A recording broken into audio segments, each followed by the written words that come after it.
오늘 우리에게 주시는 하나님의 말씀은 신약성경에서 보겠습니다. 먼저 사도행전 2장 42절로 47절.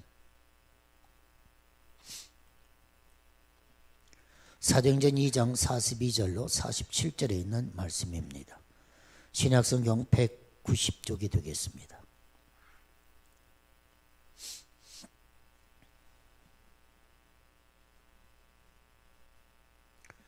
사도행전 2장 42절입니다. 그들이 사도의 가르침을 받아 서로 교제하고 떡을 떼며 오로지 기도하기를 힘쓰니라. 사람마다 두려워하는데 사도들로 말미암아 기사와 표적이 많이 나타나니 믿는 사람이 다 함께 있어 모든 물건을 서로 통용하고 또 재산과 소유를 팔아 각 사람의 필요를 따라 나눠주며 날마다 마음을 같이하여 성전에 모이기를 힘쓰고 집에서 떡을 떼며 기쁨과 순전한 마음으로 음식을 먹고 하나님을 찬미하며 또 온 백성에게 칭송을 받으니 주께서 구원받는 사람을 날마다 더하게 하시니라. 아멘. 자, 요한계시록 12장에서 한 곳에 더 보겠습니다. 요한계시록 12장 13절로 17절입니다. 신약성경 411쪽이 되겠습니다.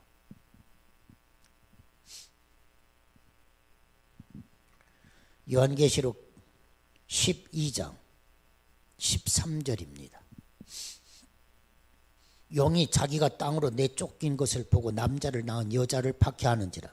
그 여자가 큰 독수리의 두 날개를 받아 광야 자기 곳으로 날아가 거기서 그 뱀의 낯을 피하여 한 때와 두 때와 반 때를 양육받으며 여자의 뒤에서 뱀이 그 입으로 물을 강같이 토하여 여자를 물에 떠내려가게 하려 하되 땅이 여자를 도와 그 입을 벌려 용의 입에서 토한 강물을 삼키니 용이 여자에게 분노하여 돌아가서 그 여자의 남은 자손 곧 하나님의 계명을 지키며 예수의 증거를 가진 자들과 더불어 싸우려고 바다 모래 위에 서 있더라. 아멘. 오늘 찬양은 주여 나를 평화의 도구로 써주셨는데 여러분 그냥 같이 오늘 주여 나를 평화의 도구로 써주셔서 함께 외치는 것으로 찬양을 대신하도록 그렇게 하겠습니다. 우리 한번 같이 이 시간 한 해 동안에 우리의 기도의 제목이라고 생각을 하시고 함께 여러분 한번 하나님 앞에 신앙의 고백 한번 같이 드리겠습니다. 주여 시작. 주여 나를 평화의 도구로 써주소서. 아멘.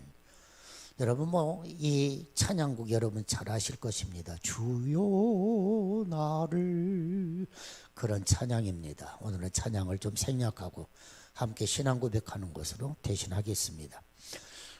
금년 한 해 이제 백신이 개발되어져서 2월 말에는 이제 백신도 이제 맞게 될 것이고요. 그런가 하면 또 치료제도 또 개발이 되겠습니다만은 그러나 세계 팬데믹 현상을 극복하기에는 조금 더 시간이 있을 것입니다.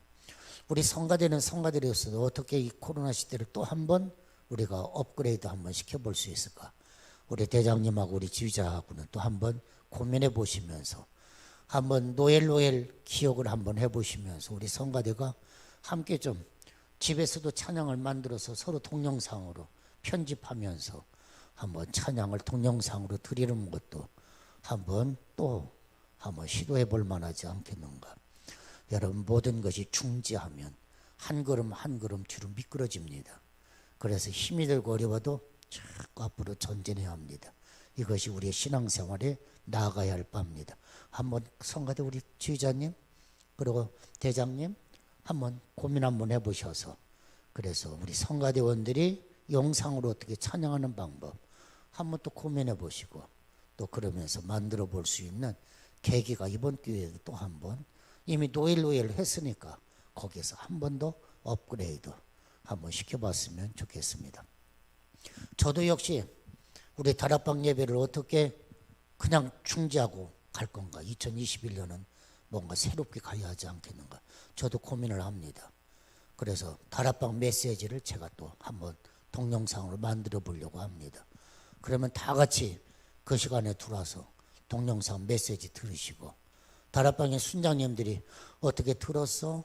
어떻게 잘 지내?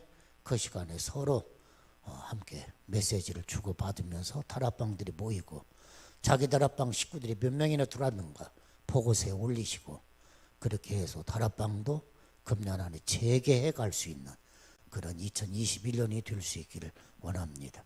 할렐루야, 할렐루야.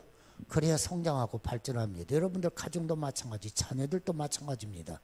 그냥 다 스톱하고 앉아서 야 힘들고 그러니까 교회 가지 마. 걔들은 심령은 이미 죽어가는 것입니다. 이런 시대 어떻게 할 건가? 여러분 집콕 시대 얼마나 좋습니까? 성경 듣기 좋고 성경 보기 좋은 시간, 성경을 묵상하기 좋은 시간, 필사하기 좋은 시간, 그러지 않습니까? 이런 시간을 내 것으로 만드는 사람이 미래에 성공하는 사람이 되는 것이죠. 코로나19 그것이 과연 사회에 어떤 영향을 끼치고 있는가? 거기에 앞서서 우리는 코로나19가 교회에는 어떤 영향을 끼치고 있는가 하고 여러 가지 생각을 하게 됩니다. 오늘날 한국교회의 자리는 점점 좁아지고 있다. 이것이 아마 저와 여러분들 모두가 함께 느끼고 있는 현실일 것입니다. 수적인 성장은 이미 멈추었고 교회의 이미지에 대한 이미 실추되고 있는 시대입니다. 종교를 가진다면 어떤 종교를 가지겠습니까? 하고 물었더니 첫 번째가 불교입니다. 두 번째가 가톨릭입니다. 그리고 세 번째가 기독교라고 하는 사실이 2020년 앙케이트 조사의 결과입니다. 이런 현상은 단지 한국교회만의 현상은 아닙니다. 총교도들의 나라 그러면 영국입니다만은 영국도 이미 교회 건물이 회교 사원으로 바꾸어진 지가 오래되고 있습니다. 대부분의 유럽 기독교 국가들이 기독교적인 가치를 버리고 세속화되고 있고 점점 무슬림화 되고 있는 것도 우리는 잘 알고 있습니다. 전 세계적으로 기독교의 영향력이 극도로 감소하고 있다고 하는 사실입니다. 사랑하는 여러분, 우리 주님께서 십자가에 피 흘리시면서 세운 것이 교회입니다. 주님께서 가슴속에 그토록 뜨거운 열망을 가지고 세우시기를 원했던 교회, 그 교회의 모습을 생각해 본다고 한다면 오늘의 교회는 너무너무 마음 아픈 현상이라고 하는 사실입니다. 사랑하는 성도 여러분, 주님이 그토록 세우시기를 원하는 교회가 어떤 교회냐 하는 것입니다. 주님이 피 흘려 세우신 교회가 과연 어떤 교회냐는 것입니다. 한마디로 말하면 그것은 건강한 교회를 우리 주님은 세우시기를 원한다는 사실입니다. 한때는 자연적 교회 성장이라는 주제를 가지고 건강한 교회 공동체 운동을 벌이신 분이 있습니다. 랄프 네이버 박사입니다. 그는 건강한 교회의 특징을 이미 8가지로 이렇게 설명한 바가 있습니다. 건강한 교회, 첫 번째, 사역자를 세워가는 교회다. 랄프 네이버는 그렇게 얘기했습니다. 사역자를 세우는 지도력 있는 교회, 양육을 통하여 훈련을 통하여 평신도 사역자를 세워가는 교회가 건강하다 그랬어요. 사랑하는 여러분, 사역자를 세우되 사역자들이 영적인 리더십이 있기를 간절히 바랍니다. 할렐루야. 두 번째는 은사 중심적 교회가 건강하다 그랬습니다. 각자가 가지고 있는 은사에 따라서 적재적소에 배치되어지고 그 은사를 가지고 하나님을 섬겨가는 교회가 건강한 교회라는 것입니다. 세 번째로는 열정적인 영성입니다. 하나님의 비전에 이끌려서 뜨거운 영성을 소유하고 있는 교회가 건강한 교회다 그랬어요. 여러분, 열정, 사랑하는 여러분, 중요한 단어입니다만은 맹목적 열정은 오늘 교회를 망치고 있다는 사실입니다. 아닙니다. 하나님의 비전에 이끌려가고 있는 열정이 중요한 것이지 이기적인 열정은 교회를 깨고 있다고 하는 사실입니다. 중요한 것은 하나님의 비전, 그 비전으로 가슴을 채워가는 제자화된 열정이라고 하는 사실입니다. 네 번째로는 기능 중심적인 구조, 바로 이러한 교회가 건강하다 그랬어요. 조직이라고 하는, 전통이라고 하는 틀을 깨고 사역 중심의 기능적 구조를 가진 교회가 건강하다. 그는 그렇게 이야기합니다. 다섯 번째로는 영감 있는 예배입니다. 사랑하는 여러분, 예배는 하나님과의 만남입니다. 예배를 통하여 우리는 하나님의 임재를 체험하고 하나님의 능력을 체험합니다. 치유의 역사를 체험하는 것이 예배인 것입니다. 영감 있는 예배, 바로 이것이 건강한 교회다. 여섯 번째로는 전인적인 소그룹입니다. 기존의 구역 조직이 아닙니다. 하나님의 가족으로 서로 사랑하고 섬기는 전인적인 공동체, 이 소그룹이 있는 교회가 건강하다고 그랬습니다. 7번째로는 필요중심적 전도입니다. 교회가 필요해서의 전도가 아니라 불신자들이 필요한 교회로서의 전도, 바로 이것이 살아 움직이는 교회가 건강하다. 8번째로는 사랑의 관계다 그랬어요. 서로가 사랑하고 진심으로 아껴주는 사랑의 공동체를 이룰 때 그 교회는 건강한 교회다. 그래서 이 8개가 함께 어우러져야 건강하다 그랬어요. 이 중에 하나라도 여러분 무너지면 여러분 한번 생각을 해보십시오. 여기에 컵이 있습니다. 8개의 각이 있습니다. 그런데 한 군데가 깨져서 똑같이 각을 이루어야 할 이 8가지의 각이 한 군데가 깨져버렸습니다. 그러면 어떻게 해요? 물을 담아도 그 물은 깨진 그곳을 통하여 다 흘러가 버리는 것입니다. 그래서 균형 잡힌 교회가 건강하다 그랬어요. 사랑하는 여러분, 그렇습니다. 우리는 참 좋은 교회, 믿음의 교회를 만드는 것, 바로 그것이 하나님께서 원하시는 뜻이요, 또 저와 여러분들이 기도하는 기도의 제목인 줄 압니다. 여러분 한번 생각을 해보십시오. 감동만 좋아서 좋은 영화가 나오는 게 아닙니다. 영화 배우가 뛰어나서 좋은 영화가 되는 게 아닙니다. 촬영기사나 조명기사가 특출나서 좋은 영화가 만들어지는 것 아닙니다. 감독도 영화 배우도 촬영기사, 조명기사 모두가 함께 손에 손을 마주잡고 협력할 때 좋은 영화가 나오는 것 아닙니까? 마찬가지로 건강한 교회는 누구 한 사람의 손에 의해서 만들어질 수는 없다는 것입니다. 우리는 부족하지만 서로가 함께 손에 손을 잡고, 오늘 사도 바울이 얘기하는 것처럼 같은 말을 하고 같은 뜻을 품고 같은 마음을 간직하고 함께 말하고 함께 갈 때, 그럴 때 건강한 교회, 하나님이 이 땅에 세우시기를 원하셨던 바로 그 교회를 세울 수가 있다고 하는 사실입니다. 오늘 읽은 계시록 본문 말씀은 마지막 때의 교회가 핍박받는 장면을 보여주고 있습니다. 여러분, 여기에서 용은 교회를 핍박하는 사탄의 세력을 용으로 표현하고 있는 것입니다. 그런데 이 용이 여자를 핍박합니다. 여자는 교회를 상징합니다. 종말이 가까울수록 사탄의 세력은 교회를 맹렬하게 공격합니다. 위에서 언급한 것처럼 교회 내부의 문제도 있습니다만은 본질적으로 주님의 몸된 교회를 무너뜨리는 사탄의 교묘한 전략이 숨겨져 있다고 하는 사실입니다. 오늘 우리의 상황에서 벌어지고 있는 현상만 보아도 얼마나 영적인 전쟁이 치열하게 벌어지고 있는가 우리는 볼 수가 있는 것입니다. 사회 속에 노출된 기독교의 위상도 문제이지만 코로나19는 교회가 스스로 대면해야 하는 영적 전쟁이라고 하는 사실입니다. 사랑하는 여러분, 코로나19 다음 이것이 사회적 현상만은 아니라는 거예요. 이것은 우리 교회에 직면하고 있는 영적 전쟁이라고 하는 사실입니다. 사랑하는 여러분, 그동안의 우리들의 신앙 양태를 코로나19는 그대로 노출시키고 있습니다. 신앙 양태 말입니다. 여러분, 가장 큰 적은 사회가 아니구나. 우리는 코로나19로 한 해를 겪으면서 여러분들 느끼지 않습니까? 가장 무서운 적, 가장 큰 적은 내 자신이구나, 내 내면이라고 하는 사실입니다. 나의 안일함이 큰 적이요, 나의 나태함이 큰 적이요, 나의 불신앙이 큰 적이요, 소극적이고 부정적인 신앙의 모습들, 그것이 내 가장 큰 적이라고 하는 사실을 우리는 발견하지 아니할 수가 없는 것입니다. 사랑하는 성도 여러분, 예수님이 이 땅에 교회를 세운 이후로 교회는 계속해서 핍박과 공격을 받았습니다. 오늘날 코로나19도 마찬가지입니다. 앞장서서 교회를 공격하고 성도들을 공격합니다. 사실 눈에 보이는 바이러스보다도 더 무서운 것은 영적인 무감각입니다. 영적인 바이러스, 바로 그것이 더 무섭다고 하는 사실입니다. 교회를 향한 비난 옳습니다. 비난받아 마땅합니다.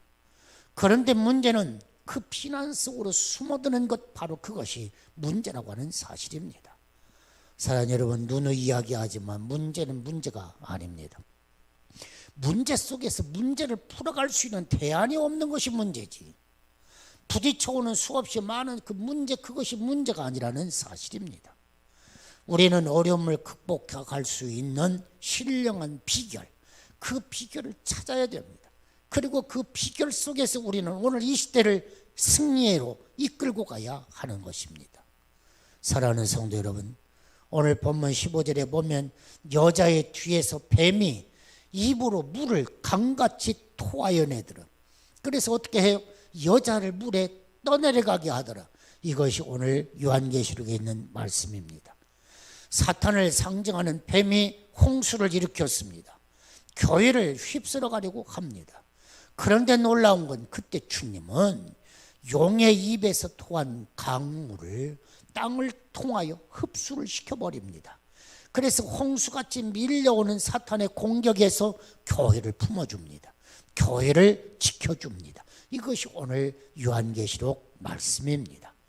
그런데 사탄의 세력은 멈추지 않습니다. 계속해서 17절에 보니까 용이 여자에게 분노하여 돌아가서 그 여자의 남은 자손 곧 하나님의 계명을 지키며 예수의 증거를 가진 자들과 더불어 싸우려고 바다 모래 위에 서 있더라. 누가 말입니까? 사탄이 말입니다. 사탄이 여자의 후손 믿음을 지키며 믿음 안에서 살려고 하는 성도들과 어떻게 해요? 싸우려고 사탄이 서 있더라는 거예요. 사랑하는 여러분, 이런 영적인 전쟁 어떻게 느껴지십니까? 이런 영적인 전쟁이 어떻게 좀 그림이 그려지십니까? 눈에 어떻게 좀 보입니까? 우리는 볼 수 있어야 됩니다. 적당히 교회에 다니면 이런 거 못 느낍니다.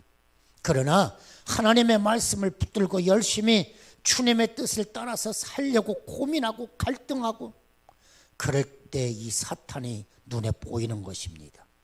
보이지 않는 사탄의 세력은 교묘하게 공격을 해온다고는 사실입니다. 특별히 영적 리더의 위치에 서 있을수록 공격을 더 많이 받습니다. 이것은 당연한 겁니다.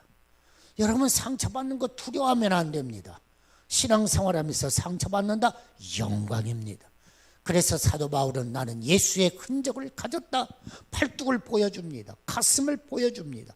자기 심령을 보여줍니다. 나는 이렇게 상처받았어. 나는 이렇게 힘들었어.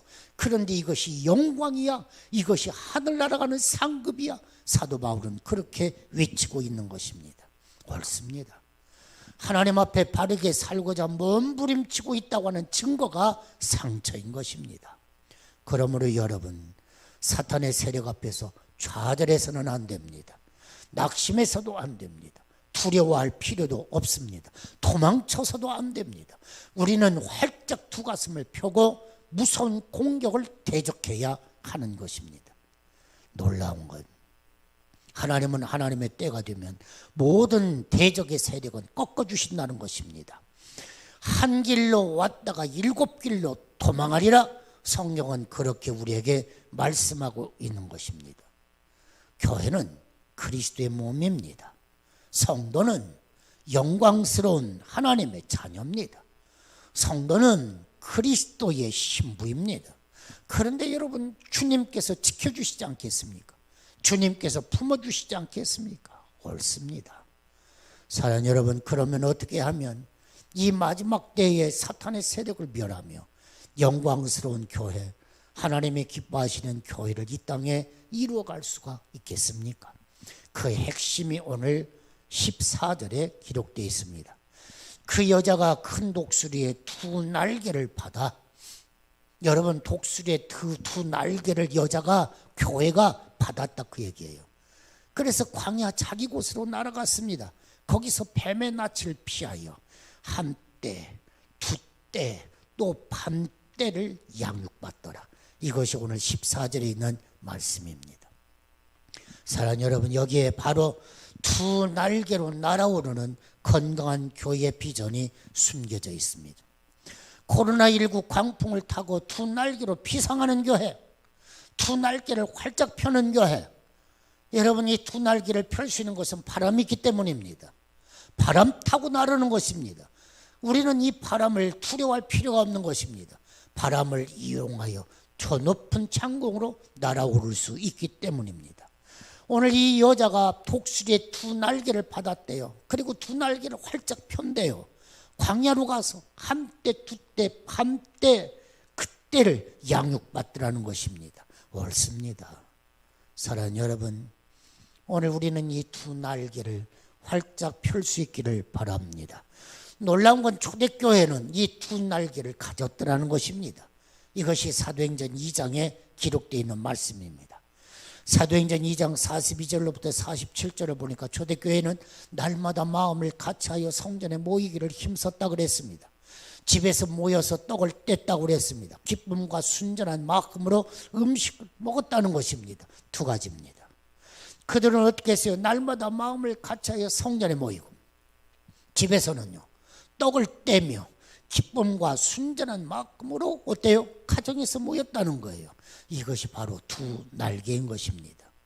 하나님을 찬미하며 또 온 백성에게 칭송을 받았고, 그 결과 주님께서 날마다 구원받는 사람을 더하게 하시더라. 이것이 오늘 사도행전 본문에 있는 말씀입니다. 그들은 성전에 모이기를 힘썼습니다. 이것이 첫 번째 날개입니다. 이것이 예배입니다. 사랑하는 여러분, 예배는 하나님의 초월성을 체험하는 것이 예배입니다.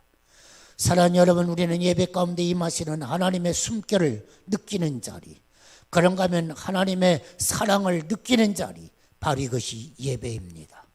찬송과 기도와 말씀을 통해서 자신의 영혼을 정화시키는 자리가 예배입니다. 사랑하는 여러분, 이 시간도 여러분들의 마음이, 심령이 정화되는 시간이 되시기를 예수님의 이름으로 축원합니다.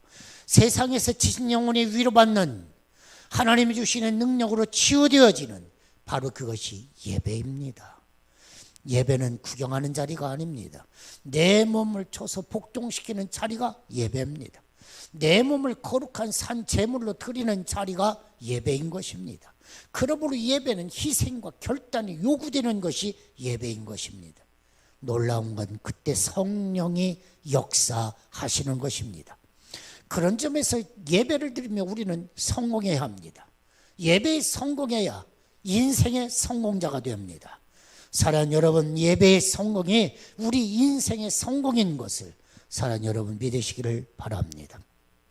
코로나19가 아무리 힘들고 어려워도 우리는 예배에 성공해야 합니다.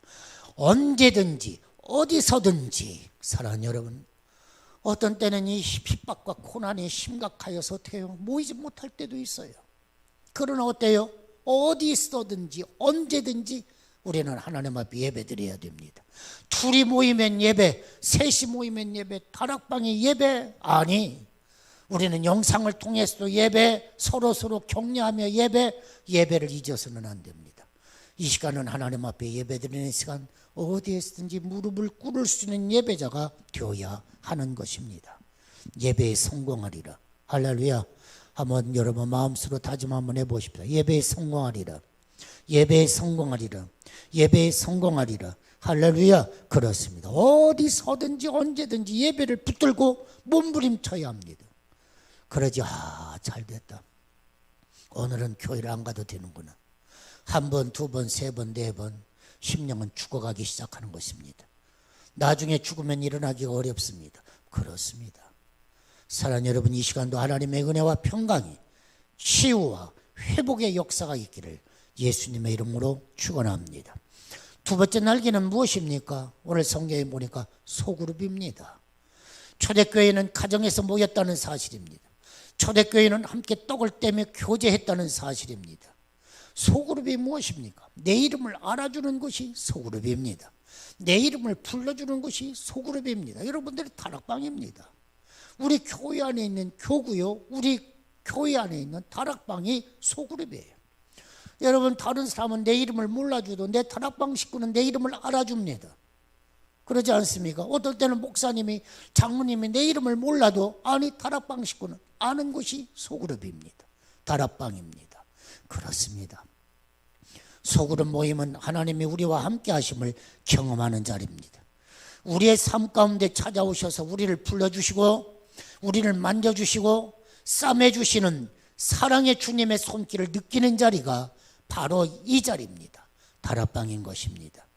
때에 따라서는 예배의 이 어떻게 보면 이 한 날개 그 자리보다도 개인적으로 소그룹을 통한 다락방을 통한 하나님의 손길을 느끼는 자리, 더 감격스러운 자리가 될 수도 있는 것입니다.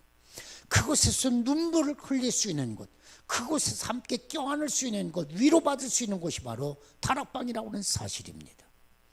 사랑하는 여러분, 건강한 교회는 다락방 모임이 활성화되어 있습니다. 요즘 코로나19로 인하여 이 다락방 모임이 고사 상태에 빠졌습니다. 모이지 않습니다. 여러분 어떻습니까? 모이는 다락방이 있습니까? 제가 알기로 육교구가 좀 그래도 서로 코이노니아가 이루어지더라고요. 그렇지 않고는 무너진 다락방이 아마 여러분들 다락방 다 무너졌을 것입니다. 코로나19가 핑계입니다. 모이면 안 돼. 그러면서도 다 갈 때는 가더라고요. 제가 비난하려고 하는 게 아닙니다. 할 수 있다는 것입니다. 사랑하는 여러분, 이 다락방 안에 한 번 더 생각을 해보십시다. 어떻게 이 시대를 극복할 수 있을까? 고민해보자 그런 이야기예요. 오늘 이 시대를 어떻게 우리는 다시 한번 극복해낼 수 있을까? 거기에 여러분들의 인생 성공이 있고 거기에 여러분들 사업 성공이 있는 것입니다. 힘들고 어렵다고 눈물만 흘리는 곳에는 희망이 없습니다. 그러나 오늘 힘들고 어렵지만 아니, 이 힘들고 어려울 때 내가 무엇을 해야 할까? 좀 더 공부할 수 있는 기간, 좀 더 배울 수 있고 뭔가 다른 사람들은 어떻게 하고 있는가 조금 더 눈을 크게 뜨고 배울 수 있다고 한다면 어때요? 내일의 주인공은 내가 될 수 있는 것입니다. 그런 것이죠.